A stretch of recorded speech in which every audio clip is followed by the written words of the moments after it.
యువగళంలో ఎవరెవరైతే చాలా మంది పాల్గొన్నారో, లోకేష్ అమ్మట నడిచారో వాళ్ళలో చాలా మందికి ఆయన వాళ్ళ హెరిటేజ్ కంపెనీలో ఉద్యోగాలు ఇచ్చినంత తేలికగా డిఎస్సిలో కూడా ఉద్యోగాలు ఇచ్చేశాడు.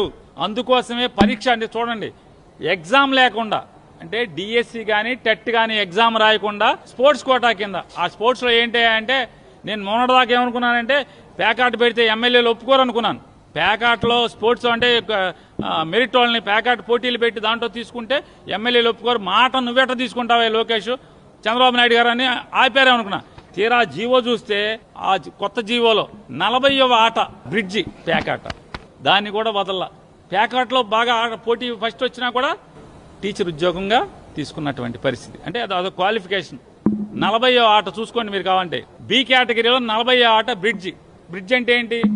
పేక మొక్కలతో ఆడేటువంటి ఆట బ్రిడ్జి. దానిలో బాగా తర్ఫీదు, దాని నైపుణ్యం చూపించినా కూడా టీచర్ అయిపోవచ్చు.